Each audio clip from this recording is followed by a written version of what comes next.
I want to welcome everyone to Riga, Evan's wedding. I just found out last night that most of the bridesmaids in their mind for the last 3 years was calling Riga, not Riga. Riga, so for those who don't know, Riga, not Riga. Yes, here. I should have got to you guys earlier. Well, I said I talked to Billy beforehand. He says, I know you like to do a lot of talking.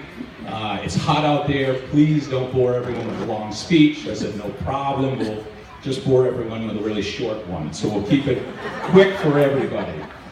Billy and I played against each other for 10, 12 years, Triborough versus Lexington Bedford when we were younger, then into high school and then college.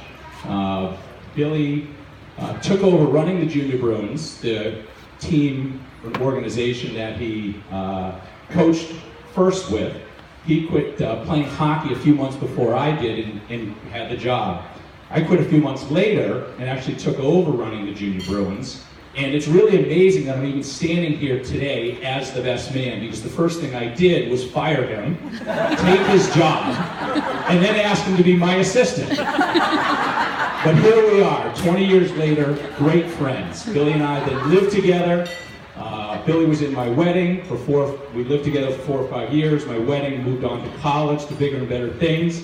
I probably made the wrong choices. I'm still with the Junior Bruins 20 years later, and you've heard his long resume of unbelievable accomplishments.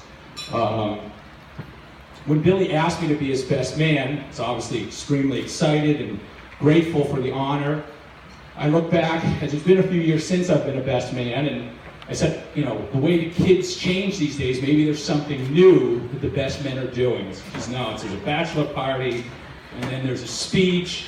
What else might there be? And what I found out was, in the olden days, where the best man came from 500, 600 years ago in Europe, was how you got a wife was you took the best man in your village and you went to another village and you stole a girl. And you wanted to find the best man to help you take the girl from her family, get her back to your village. This is true. This is true. Then the best man for the job, you didn't even really have to like him, would stand there with a weapon next to the groom while they married in case the family came back to try to steal her back. So many of you don't know, I did have a machete under here earlier today, and any of the Evans crew got froggy. You weren't going anywhere with her. Nowhere. She was staying. So you try to figure now, Billy and I are in our early 40s, is this a roast or is this a toast? And I think we're a little old for roasting, really kind of pound away on Billy and his funny, peculiar things he did, or some great stories. But if we were younger,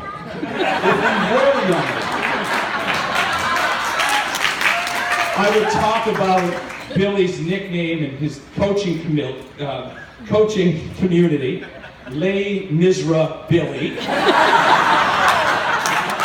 For those who don't know me very well, never really happy. There's never a good player out there.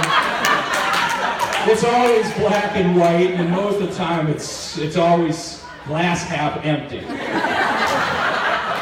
I might, if we were younger, talk about his wild 20s, where Billy and I lived together from about 24 to 29, 30 years old. But for those of you who don't know, Billy is an Olympic sleeper. He's like a koala bear. It's like 20 hours a day. We would get up in the morning, he would be asleep, I would go to work, or 20 years ago actually work out, and then I would come back and he would still be in bed. I'd say, how is this possible? He says, no, I got up. Well, how are you asleep again? Because I had a little something to eat and back in bed for the nap before practice. I would talk about, if we were younger, how unlucky Billy is from time to time. At that time, we were not making much money in our 20s. And Billy, for side work, would coach in the summer, and he was running a team, and he was teaching talking to some kid on the bench, and he took a slap shot off the face, knocked out all his teeth. Billy having no money, me having no money, he had to go to the dentist, he had no insurance, and it cost him about $8,000 to put his teeth back in his face, and he couldn't pay, so the dentist put him on the Rent-A-Center plan for, you know, the whole deal, $50 a week, at like 14%.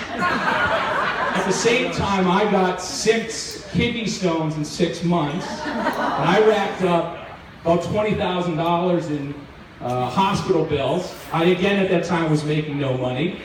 Had no idea how I was going to pay for it until I got a call from the hospital. They had a program for poor people like us. The tobacco company had given over a couple $100 million, and they were coming to us, and they just wiped my bill out. 20 grand, see you later, all gone. And for the next 8-9 years, Billy still was writing that check, $50 every single month. And at that time, that stung. Might also, if we were in our 20s, talk about how unlucky Billy was with cars. For side money, he bought a really crummy pickup truck, and I mean a piece of junk. And this thing was a lemon. A month into it, it broke down. He grinded out making deliveries for my father in the computer business to supplement. And the car died 8-9 months later. Turned it in, tried to get a new car. They gave him no money for it. In fact, he still owed 15 G's on it. So he got a Chevy Cavalier. Cavalier, normally list price 16 G's, rolled a 15 in, 31 grand. He paid on the Cavalier until, and then he had to keep rolling it in over and over again. Not until the new car he's got now did he finally pay off the truck from 15 years ago. Absolutely. But because we're older, I will not bring any of that up. Meeting Kim a couple of years back, I was very excited, because Billy was excited. Some pictures up on Facebook, and I'm like, this girl is really good looking. And the Riga has landed her. So she's coming to meet my wife and I for some dinner. And I was a little nervous and apprehensive because the last time Billy had brought a girl to meet me was 2002. And she had come to one of our games. And we're sitting coaching. I'm going, who is it? Who is it? Who is it? Pointing up there she is. And she was reading a book at the game, legitimately reading, not watching any of it. We go to dinner. Turns out she was a communist. And that's true. She was a communist. I said, Billy, this isn't the girl for you. This one's not going to work, buddy. And that quickly ended. So after we met, came and had the dinner, we took the ride home. Amy and I were quiet. And I said, that girl's a superstar. She says, absolutely. I said, beautiful, funny, smart. She's interesting. She's sharp. My wife just nodded and said, yeah, I'm so excited for him. Turned to her, I said, do you think Billy's paying her? She says, no, I don't think so. A girl like that can land anybody. Doctors, I don't think so. You think she's kidnapped him? Her says, no, she's strong. She could get away. She really loved him to the bathroom. I said, I think it's real love. So when I think back on the last 20 years, I cannot tell you how proud I am of Billy professionally, as his list was laid out for you and his accomplishments, and now personally, for my great friend to marry this absolute sweetheart can't make me or my family happy. Raise your glass for the 5th time to this wonderful couple.